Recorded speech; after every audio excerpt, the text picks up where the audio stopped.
an alle Zuschauer. Wir starten heute den zweiten Teil unserer Track-by-Track-Serie.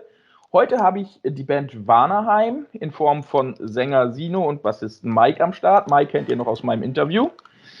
Wir werden uns heute mal über das aktuelle Album unterhalten und werden da mal durchgehen, was die einzelnen Lieder so für Hintergründe haben. Und ja, das Interview war schon recht ausführlich. Mal sehen, wie es heute wird. Und natürlich wieder auf Englisch.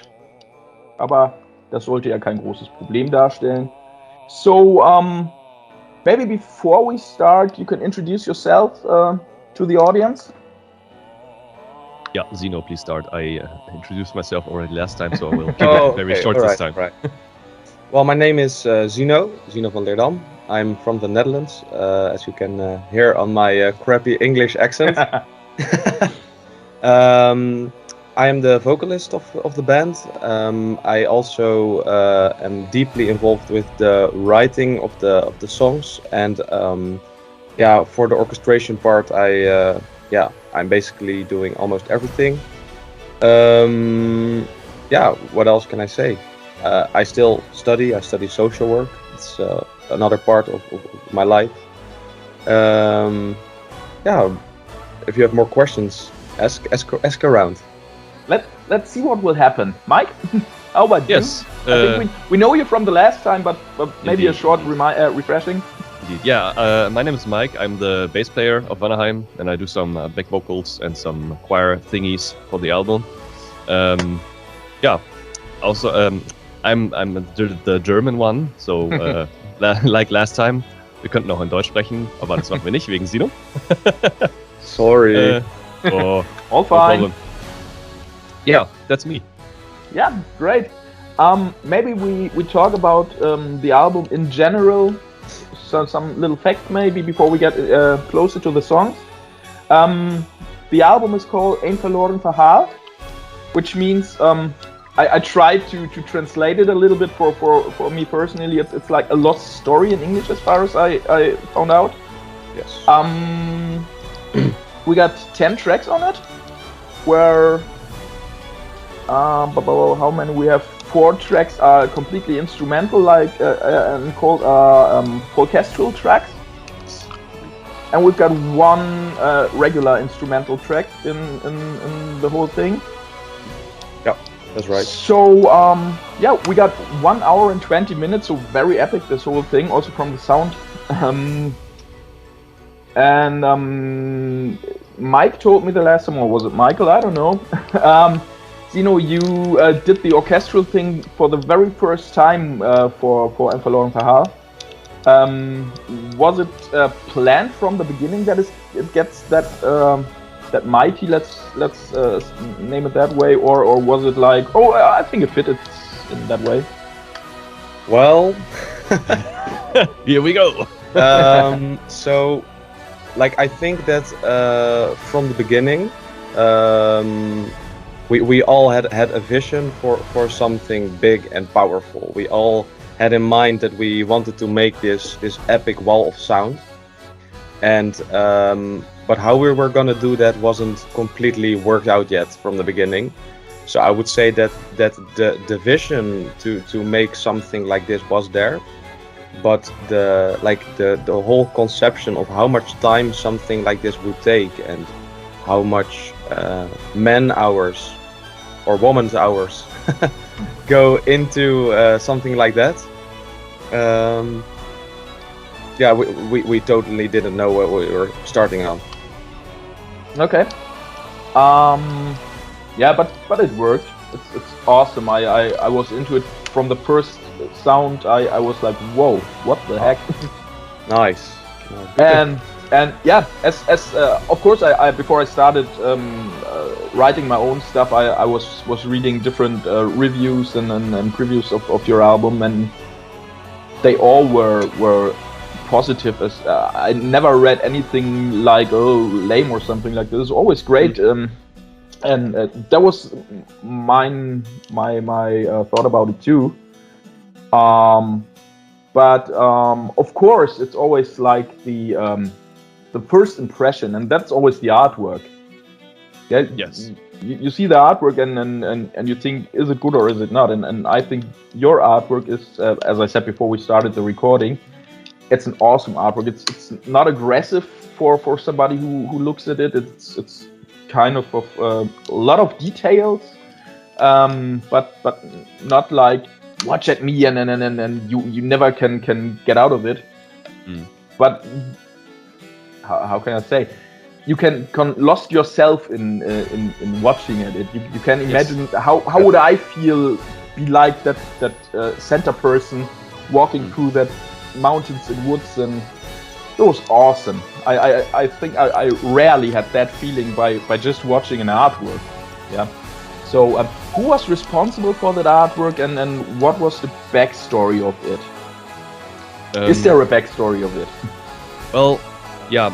What you just mentioned, that you feel yourself like drawn into the artwork, into the story. This is actually what we had in mind for the artwork. It should pull you like into the story, because the album is also a concept album, so it really has a definite story going on through all the songs. So the artwork definitely has to go along with it, and exactly that was the purpose, to pull you into the story, and that you can look on the artwork while listening to the songs, and you see certain elements from the songs that appear in the songs. You see them in the artwork, and then you listen to the songs, and then you recognize something, like, oh yeah, that's the village they're talking about, and here are the giants, and there's the main protagonist, for example. And who was responsible for the artwork? It was done by Julian Bauer. Okay. I think he's from South Germany. I'm not sure right now, but yeah, I think so. And yeah, we discovered him actually when I saw the artwork that was released by Duskmorn. It's an American melodic death metal band with some folk influences. I'm a very big fan of them since years already, and last year they were announcing and releasing a new album, and then they released the artwork for it, and I was so blown away by the artwork on the first sight that I really thought, damn, this is one of the greatest artworks I've ever seen. So I was sending this over to our drummer, Bram, and he actually had the same feelings about it, and then I was looking up who actually made it, and then we did some investigating on the artist, and we came to the conclusion, well, we actually need an artwork for our new album. Let's hit this guy up and see what we can do. Okay. And we met him in a Skype call. We talked through our ideas and to see what was possible, and also to fit his art style. And it was a very fast decision, actually, that after the Skype meeting, we thought, okay, this is definitely the right guy. And to say the least, we were not disappointed, man. This artwork turned out amazing. We love it. We love it to death.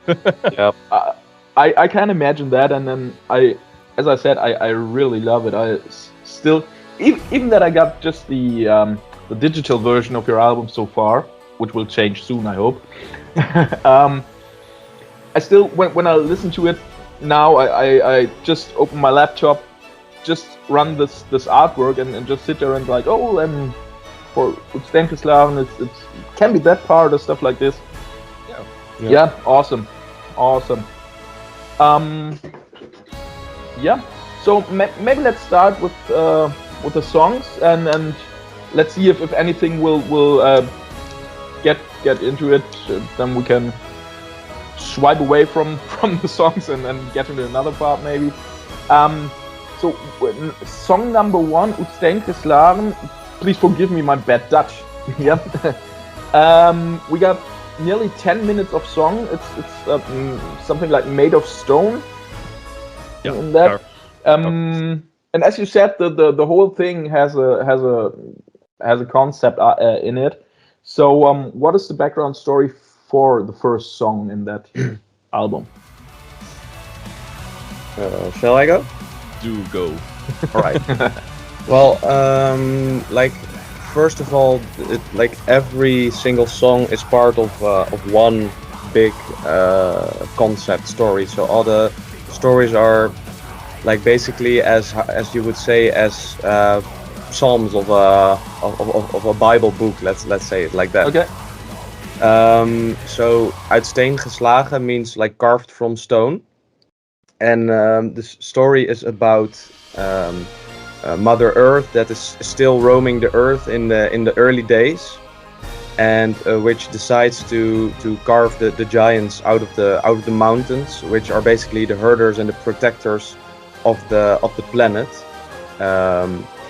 Because soon the people will come, and the people are greedy and they're destructive, and the giants will be put to sleep. And then when it's necessary, the giant will be woken up. Yeah. Okay. Awakened by Mother Earth, and then they will be sent to the villagers or to the people or to the destructors to keep balance of the environment, or Okay. as we would say. Yeah. And basically a link which we try to make with this sort of story of this like Mother Earth destructing the mankind is that you can often make some kind of connection between the people today, which are endlessly building, chopping trees, making fires, and at some point Mother Earth says, hey, we draw a line here, and now I take action. And in some cities you already see like mud streams, big forest fires, or you see like huge storms. And of course in the Netherlands we have the constant threat of the sea level getting higher and higher, because we are below sea level. So like I'm on the second floor right now, but if something goes wrong here, I will be in the water until here. Okay. So yeah, that's also another interesting part of it. The lyrics of this song are completely written by Bram.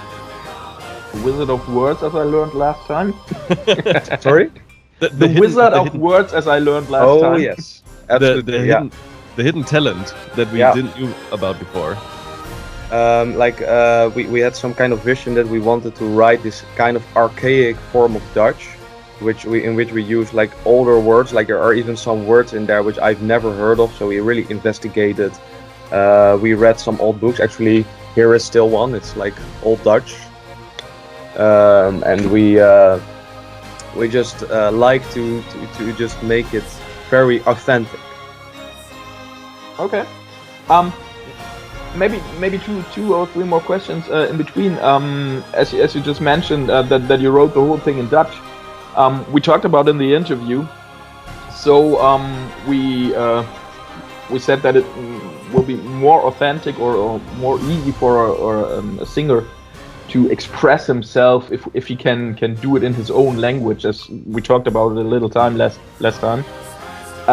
So maybe it's interesting to get your view on it as the singer.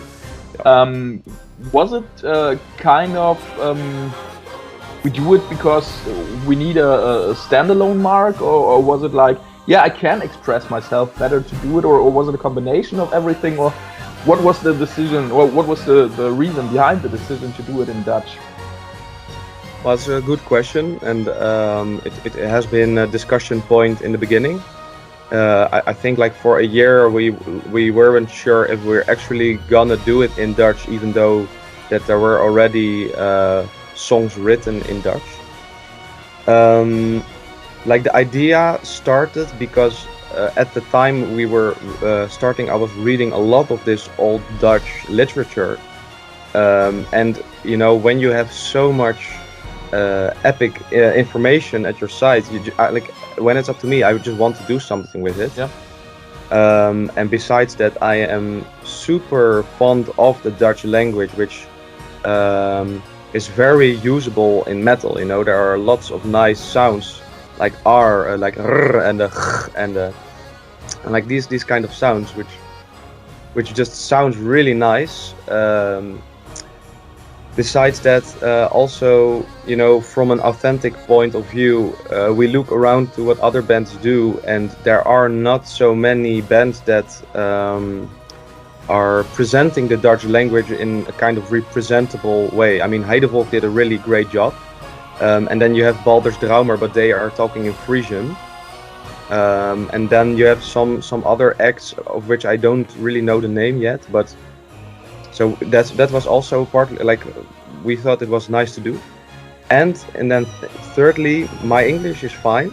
Like, for example, for the interview or when I want to go abroad, but like poetically, really, like I can only write like about thundering horses on the land and wizard magic cauldron of fire. Yeah. So yeah, I think that's my answer. Okay, yeah, this sounds good to me.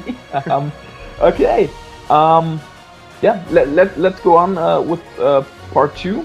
It's Unbefangen with 7 minutes and some seconds, 10 seconds, which means like, as far as I found out, open-minded, something like this in that way. Mike, do I answer this question? Yeah, go first. Okay. Onbevangen, it's like hard to translate because there is not a real English translation for it. Like, what did you have the title in German, Mike, or?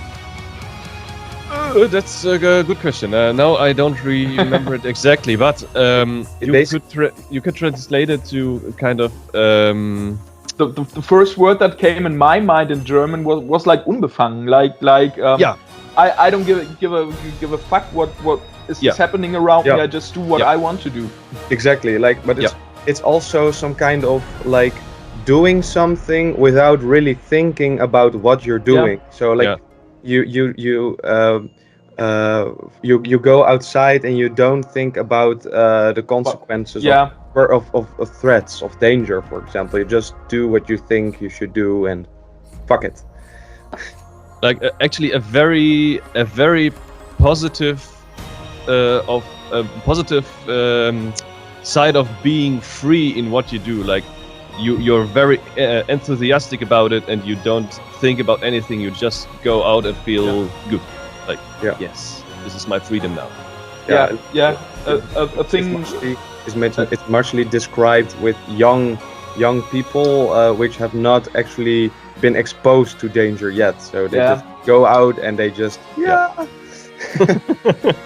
that's something I also want to say, like a childish thing, not in a bad way, in a good way in my mind, because I got a daughter, she's 9 years old, and then when I'm out with her, and even if it's just going shopping, something like this, you know, she's running around exploring the nature and stuff like around us, and I'm like, phew, I wish I can do it either. The same way. But I think, okay, something can happen here, something can happen here. Your mind is getting too, I don't know. Yeah, you're too distracted. The mind is too busy to shut up and just do. Yeah. That, like, in a way, children are very more focused, you know, on what they're actually doing in the moment. They don't think about what is tomorrow, what was yesterday. You know, it's a very, let's say it's more simple-minded, but in most cases it's a lot. It's a happier life like that. That's it. As they say, ignorance. That's what I see with her. Yeah. But I think it's or in my thought, it's sometimes a better way of life. Yeah. Even if I think about working or something like this, going to work and then earn money, and what do you have to pay the next month, and can I afford my I don't know, my food and stuff like this. My daughter is just running outside, and hey, it's okay, everything's fine. Yeah, it gives you some, like, it's some food for thought, like how you can get back to that childish way of enjoying your daily life. And this is indeed what the song is kind of about the people, you know. Yeah. They are now free roaming in the forests, you know, and not thinking about anything what they do, what consequences it could have. And yeah, the song should also really transport the feeling of it. And I think it's doing very, very well. Okay, let's get to number 3. Maybe like one last part. Yeah, of course. Like the first half is basically about like this onbevangen part of the people, but because they are onbevangen, they go out of the village and they start to scatter around.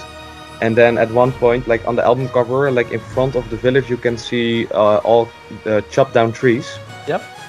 And then at one point, they meet a giant deep in the forest, and the giant kills the son of the leader of the tribe. And like on the end of the song, he says like you hear something like, in the morning, the father finds his son like in a puddle of blood. Okay. Because they find him because like he was smacked to death by a giant because he went too far. Okay. Yeah. There is a consequence. Yes. So you recently talked again about this stories of giants, of shepherds of the world, to call it that way. Is Een verloren Verhaal based on a existing Dutch story or saga or something like this, or is it a completely own thing? Well, I mean, we do have stories in the Netherlands about giants, which are called the Yentil, and these are like the giants of which they say that the hunebedden are from, like the dolmens. Yeah, the big stones. Oh, okay. Right? Yeah. Like you also have them in Germany. Yeah. Like you know these big stones that are lying on top of each other, and where people think like, how did this big stone get up there? You know, Yes. It's kind of a mystery. I think one of the best examples, Stonehenge, like this, huh? Yeah, for it's- In a way. it's something different. Like this, Yeah. are like these just hoe zeg je dat, grote keien, like just big rocks. Yeah. Yeah. And so like hune in Old Dutch means giant, and bed is bed. So they say that these are the beds of the giant. So yeah, that's a story which it could be. For us, like, or let's say for me, because I started with the whole giant thing. I think like it came forth out of a very stressful period of time in which I felt that I had absolutely no control of what was happening in my life. Like other people were constantly telling me what I needed to do. Okay. And I felt like one of the villagers that other people had the power to just tell me what to do, to go where, and even if to go if it was time for me to go. Yeah. So yeah, the giants were some kind of symbol for the people to which I didn't have any power of. Okay. So the next part is song number 3, the one of the 2 shorter songs in the album, with 3 minutes Roesteloos, with this something like Restless. Yes. And it's a complete instrumental song. So is there a story behind it, or is it just a kind of filling in between 2 songs? It's not really something to just fill out a gap. It's purposely meant as kind of a break for your ears. You know, you can. Okay. You have. It gets more dynamic into the album, and it is presenting another side of us. You know, that we also do acoustic stuff. You know, also completely without any metal instruments, for example. But it's also really meant for giving yourself, your mind, your ears a little break from the metal songs, because they're so intense, they're so heavy, you know, there's a lot going on, and for a listener that's not really used to have this wall of sound, this all the orchestration, for example, it can be very exhausting, you know. Yeah, and you kind of get overwhelmed by it at a certain point, and then it's very good to have like a little break in between, you know, where you can basically reset your ears and your mind a little bit to be ready for what's coming next, you know. So it's kind of calm down for the second half of the album, to say. Yeah, exactly. Yeah. Okay. And so then like I think it would say verloren is like kind of the outro of like onbevangen, still like that little bit saddish feeling because somebody just died. And then it's also like the calm before the storm for Reuzenspraak. But like Michael mainly, like Michael wrote this song and we all added something to the song. But like Michael definitely wanted to experiment with his bouzouki and with folkish instruments because since some years he's also involved in a group of people which are also doing medieval stuff and stuff. So yeah. Okay. As you just mentioned, Reuzenspraak, it's number 4 with about 7.5 minutes, a little bit more, which is translated as Speech of the Giants or Talk of the Giants, something like this. You also did a music video to this, and as far as I saw, it was completely do-it-yourself style. The music video? Or mostly? Yes. We are still kind of a band that's going on without any support of a bigger label or something. Like, we are not signed to any label. So that means we're basically doing still everything ourselves. Of course, we do have some help here and there. For example, for the music video, we had a camera operator. He's called Bram Arts, by the way.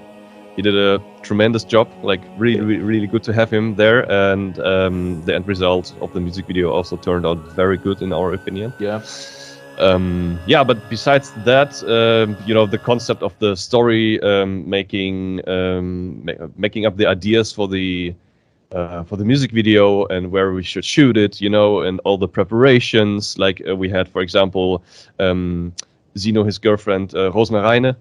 She did some decoration. For example, she did the book that you see in the video. That's actually representing the book that you see on the album cover, on the artwork. Yeah. And Bram, his girlfriend Sabrina, she made the clothing of the girl herself. You know, and all this kind of stuff. Like we definitely had a lot of help from people close to us to make this music video happen. But talking about the concept and searching for the location and stuff, we do everything ourselves. Okay, so it's kind of, let's call it family project from the VANAHEIM family, huh? Yeah, exactly. Yeah, I remember. We talked last time about the VANAHEIM family. So and as far as I have seen, the video went around the world very quickly after releasing. You got reaction videos from the States, from a quite famous reaction channel for metal stuff. AMP or what I don't got the name. Yeah, I love their videos. I love the way they react to it, and of course I had to watch your video then too. And as far as I remember, they were kind of impressed. About that whole thing. So, what is the story behind it? Behind the song as it, and which is shown in the video, of course, then too. Shall I go for it? Yes. The story is about a father and a girl that live in the village, which you see on the album art.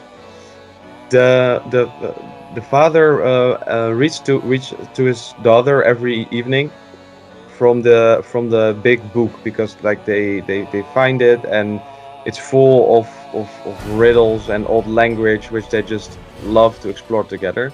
But what they both don't know is that the book carries some kind of enchantment, you Spell, can a spell. enchantment or a curse. Yeah, or a curse. Yeah, you can. Yeah, exactly. How So you see it. exactly. So then, what the enchantment does is it makes the girl wake up in the night under some kind of hypnosis, and she steps out of bed with the book under her arm, and she leaves the house to the forest. And in the forest, she is drawn deeper and deeper and deeper until she meets the giants, which have already awakened, and they the enchantment causes that she is reading the book to the giants, because what's written in the book is basically the history of how the giants were created, Okay. because they have grown so old that they have forgotten their own birth story or own creation story. Ah, okay.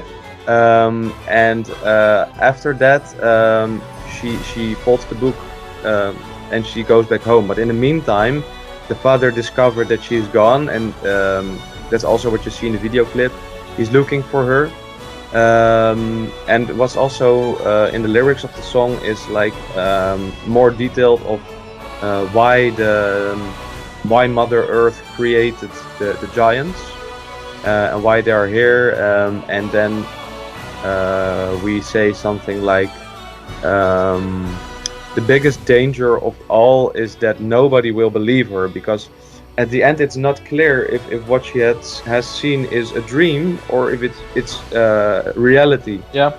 So if nobody believes her, like they can just say like, no, it's just a dream, or it's just a child, she's crazy. Childish fantasy, something like this. Exactly. And then they will totally miss the warning of the big attack, which will be hoe zeg je dat? Visually and audially? Audiovisual.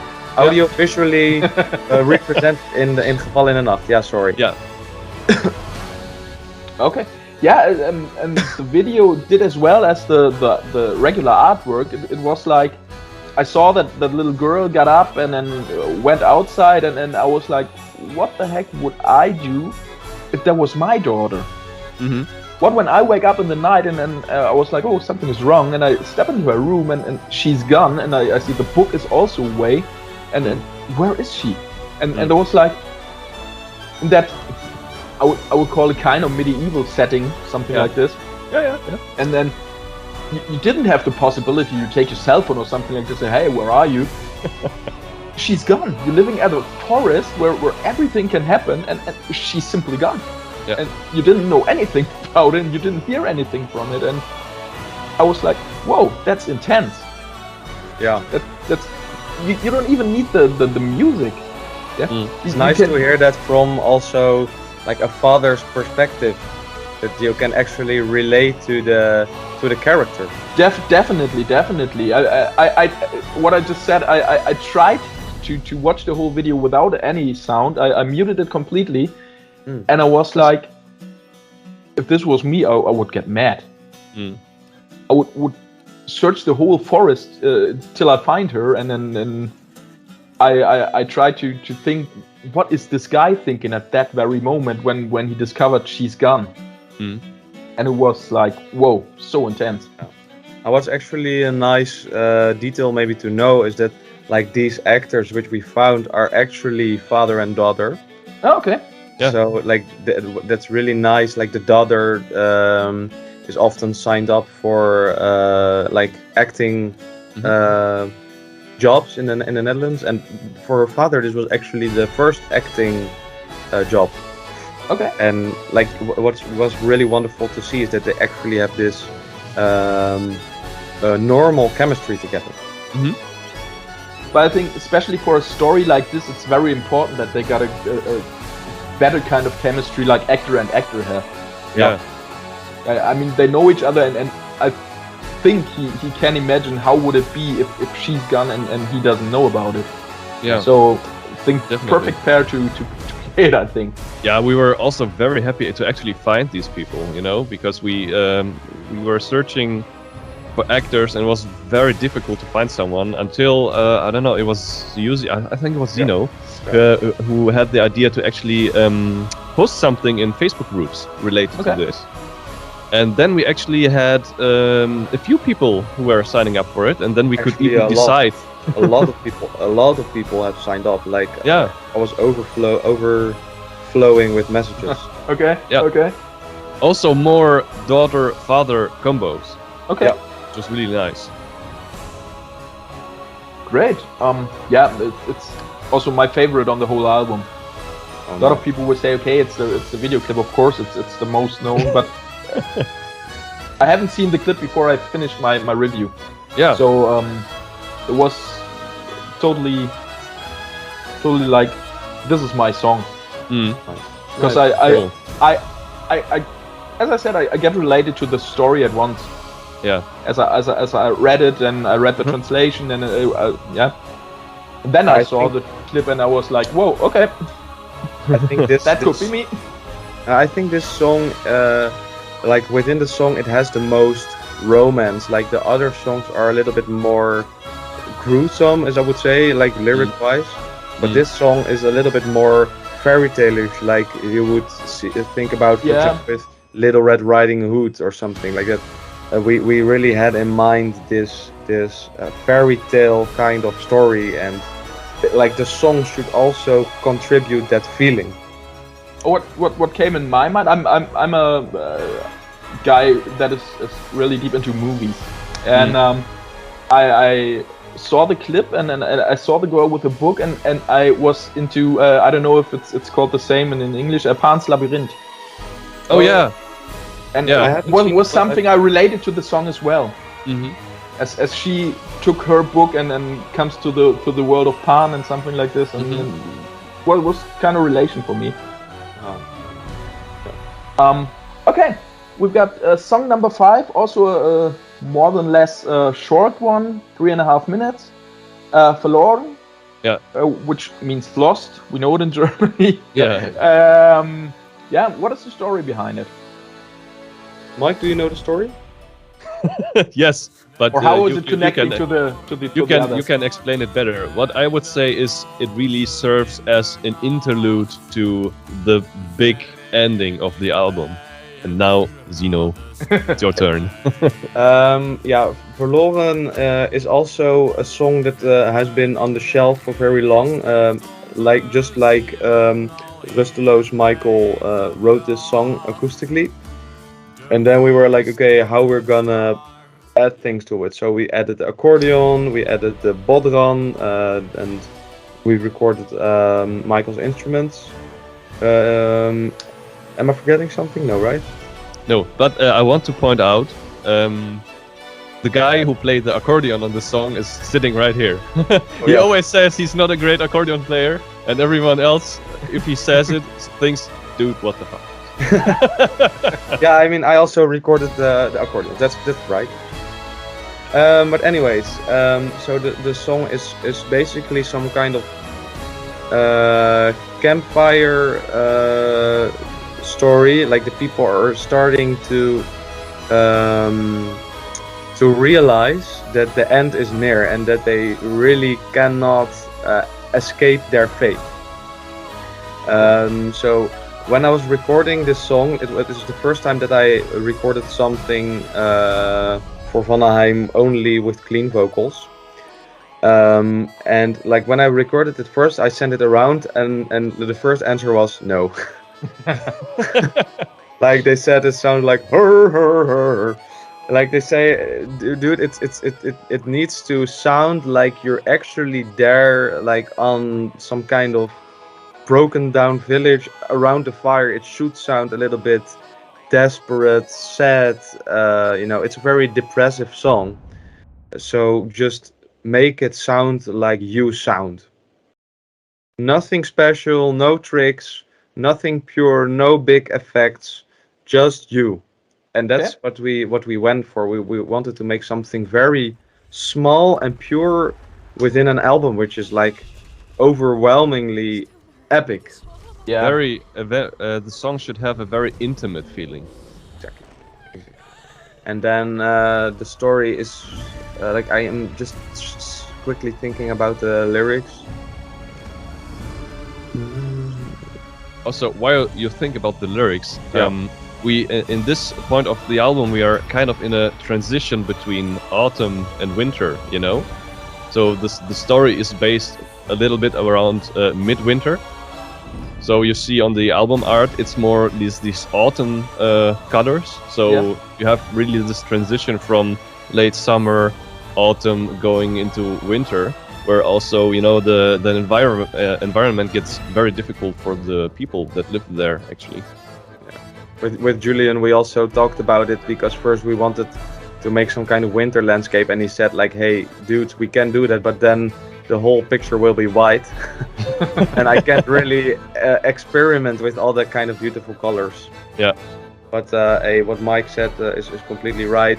The lyrics are basically describing the feeling of the environment and basically describing the desperation of time, that they're stuck in some kind of endless circle of destruction building up, because like when the story is done, basically we wrote the lyrics like that when you play the album again, the story basically repeats. Yeah.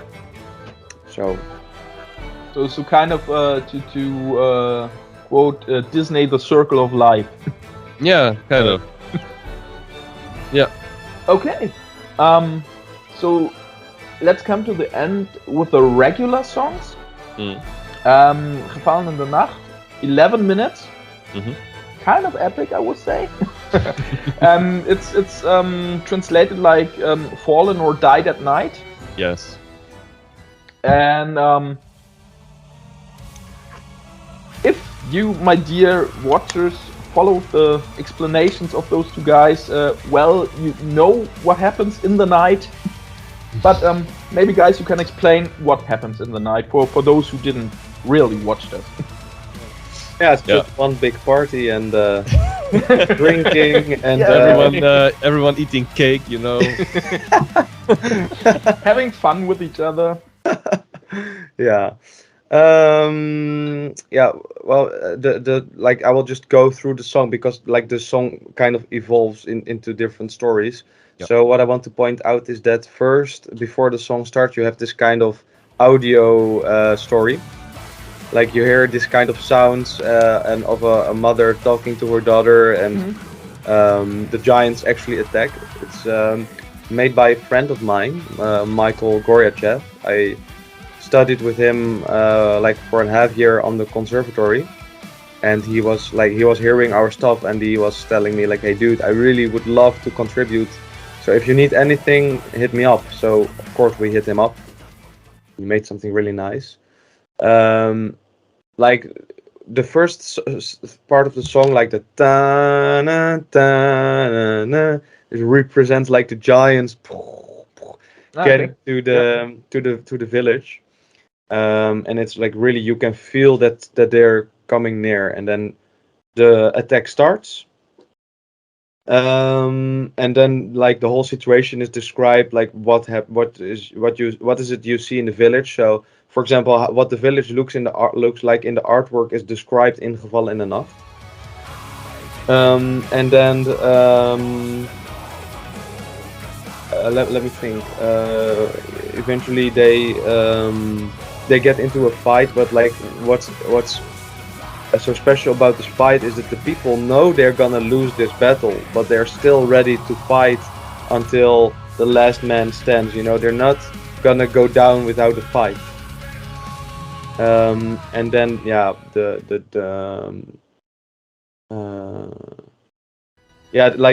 the power of Mother Nature is described, because like the giants are her force, and it's a long song, so I need to think about where I am right now. And eventually then the actual rage of the giants crushing everything is described. So like the roofs are lifted up, there is everywhere is mud and blood and broken stones and that kind of stuff. And at the end, like they kill everybody, but they're still looking for the child which has read the book. Yeah. Because they have some kind of bond with her, in which they see that she is not yet what the adults are. So they are picking her out of all the violence, and they're taking her along, so that she in the future can start another tribe somewhere else, with the hope of that the people will learn and they say it that they go along with nature. Exactly. That they respect it, that they treat it well, because nature is also basically the source of their survival. Yeah, So, sure. Okay. So that's why the song is 11 minutes. lot of story to tell. Yes. Yeah. Exactly. But also a good kind of as you told, to connect it to nowadays, like if you're okay, you don't get punished, or you don't have to get punished. You can get away in a kind of way. But you will regret it if you always doing shit to people, to nature, something like this. Yeah. So yeah. What's so complicated about it is that it's a whole system, because like it's mainly the people that live in places where they already don't have anything, that are suffering from like the nature violence, as I would say. But because like we are in the Western world, we keep ordering cheap stuff from China and from Bangladesh. Yeah. And like they are dealing with the consequences of nature, but Sure. we pretend that we don't have anything to do with it until the sea level is so high that the water is here, and then we're like, okay, let's stop ordering at AliExpress. Yeah. Maybe like, we should look in our area if we can do something. Exactly. Not long ago in Germany and in the Netherlands, parts were flushed away, and then they were like, oh no, we should do something about climate change. It's not there until you see it, and that's the kind of crooked thing about it. Yeah, I talked to another band recently, and then they had 2 or 3 songs in their actual album as well, which are connected to natural disasters and the revenge of nature, something like this, and that people even don't recognize. That they had a song about the volcano attack of Pompeii. And that's what we were talking about. Nowadays you can take a look at your smartphone and you can say, okay, maybe there are some reasons something can happen, and maybe I travel away for a time till everything gets slowed down again. But in that time, and I think that's the same like in your album, they hadn't the possibility to check anything out, to see anything before it happened. And that's I think that's the problem nowadays also. You don't see the signs until it happens, as you said. Yeah. And then you said, oh yeah, there was something, and possibly it has shown us the way it would run, but but yeah, so we're finished with the 6 main songs, I would call it. Then we have the orchestral part of the album, which includes 4 of the songs: Entstehung, Unbefangen, Reuzenspraak und Gefallen in der Nacht. It's completely instrumental. It's completely orchestral. Orchestral, yeah. So why did you decide to put these 4 songs in that other sound again on the album? Yeah, it was also a discussion point within the band, of course, because if we do something like this, it has also a financial impact on us. Sure. Definitely, it has a financial impact on the band. But we saw that so much work went into orchestrating these songs. Like in some other bands, their music, you hear that they have orchestration, but there are also some pieces of the music or some spaces are left blank without any orchestration, So we kind of didn't do that. We have basically orchestration throughout all the songs, like any minute, any space is full of orchestration.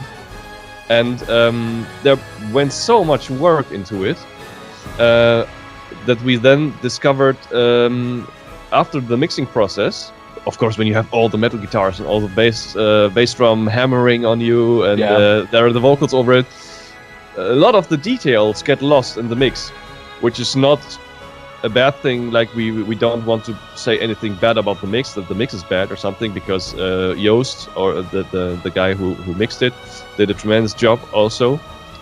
But it's just basically not possible to bring everything in such a balance that you can hear everything. So that's not possible.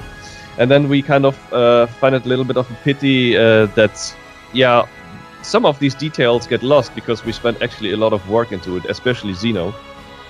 And then we thought, hey, why don't we release these songs as a full orchestral version with a combination of the folk instruments but also the orchestrations?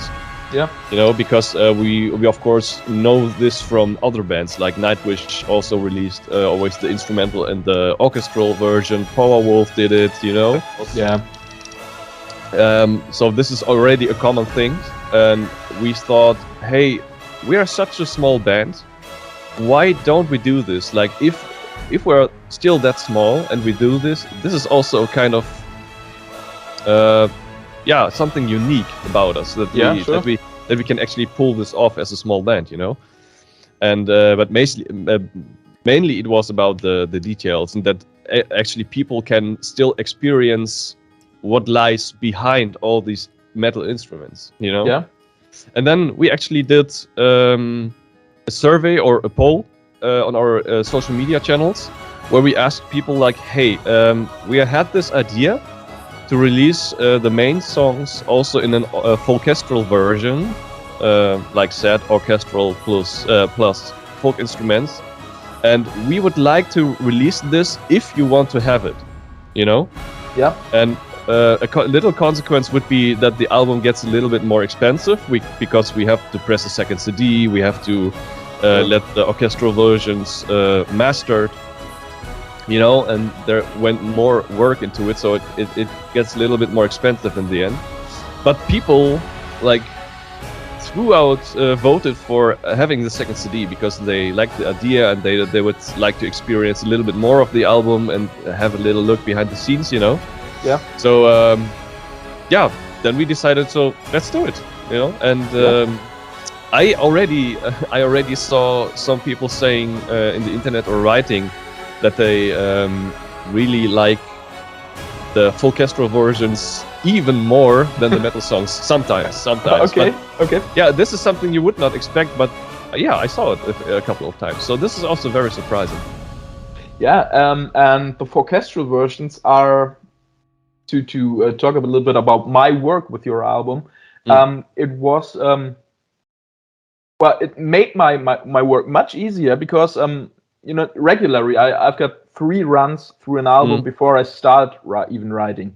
Oh, wow. And I focus on the instrumental work, I focus on the vocal work, and on the complete picture of it.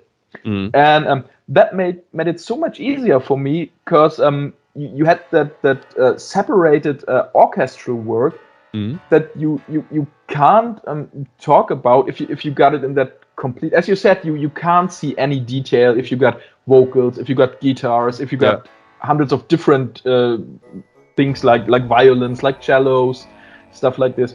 And so I can have a look at this orchestral stuff as well, and it was great. So it made my work much easier, and it made my 10 out of 10 much easier. Awesome, yeah, amen.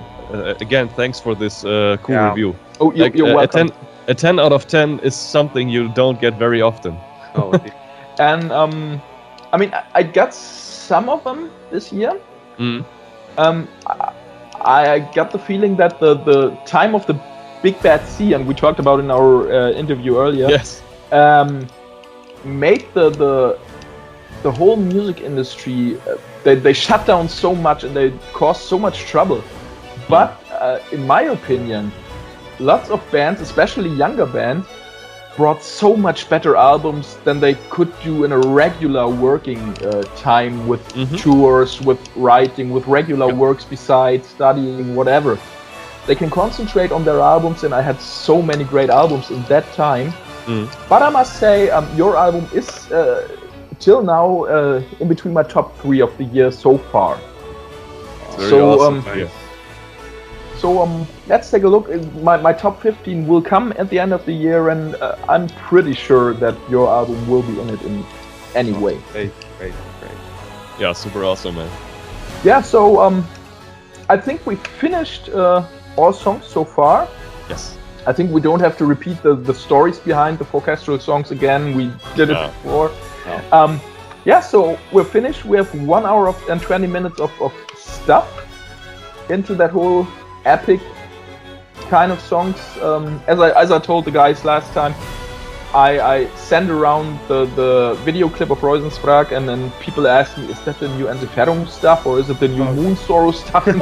Something like this. Nice. And I was, no, not really. Look at the title, and then we talk again.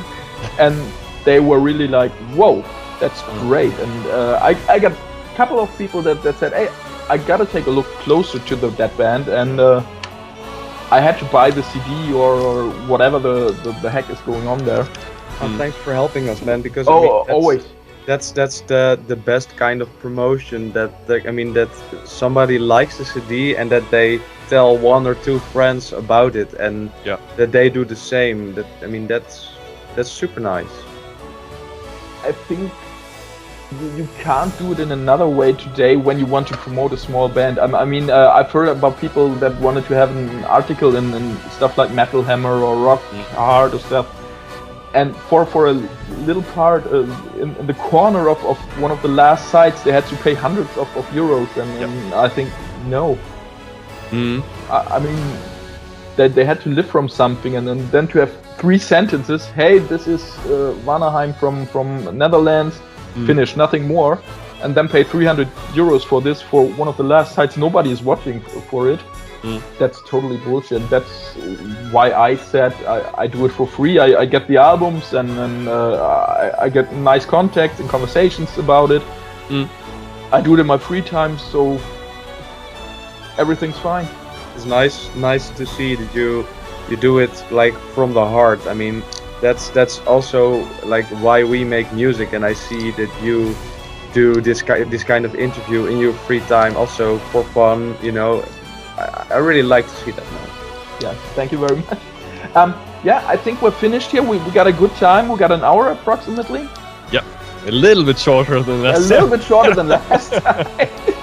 But hey, were great stories last time, so nothing against it. Before we come to the end, maybe you want to say something to your fans, to my viewers, to anybody. Mike, you anything? I would like you to go first, because I already did it last time, but please go first, and then I will see if I can add something. Let me see. I don't know.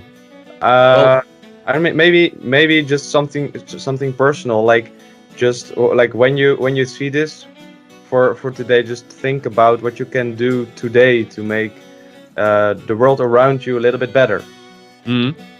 I think that's what I would say. Yeah. So I will close it again with big thank you to everyone who is watching this. Big thank you to you, Daniel, for having us here. You're welcome. Big thanks to everyone who is supporting us in any way, coming to our live shows, which is always awesome. Like the last couple of shows were so amazing. We're always blown away by people coming up to us after the show and telling us how good they liked it. I mean, thanks to people, we do this basically. You know, it's of course you do it for yourself to create something awesome that you like, but there's nothing better than other people coming up to you or writing you like, hey man, what you did there is really, really awesome. I absolutely love it. And some people write, yeah, this made my day, you know, and it made me feel happy, whatever. This is really the biggest gift that you can have, that you can receive as a musician. Yep. So Yeah. big thanks We to agree with everyone. that. And I think especially like Michael told last time we were talking, like if you're a small band which hasn't the possibility to get that far with promotion and stuff like this, then to get as he told, an order from Japan or something like this, that hey, our music is going around the world without doing TV promotion, without Yep. doing anything big in that way. Yeah. I think it's the best compliment you can give to a band. Yeah. With kind of that. Just yesterday, we got an order from Australia. Like cool. the first order from Australia. So that's really great. Yeah. Okay, so I want to close with a big thank you for taking the time that early. Hey, And you're welcome. I'd like to wish you a great rest of the weekend, and maybe we see again soon, Yeah. or we hear from each other. Good night. I hope we can work again together. For sure. And yeah, have a nice day. Thank you very much, and goodbye. Goodbye everyone. Bye.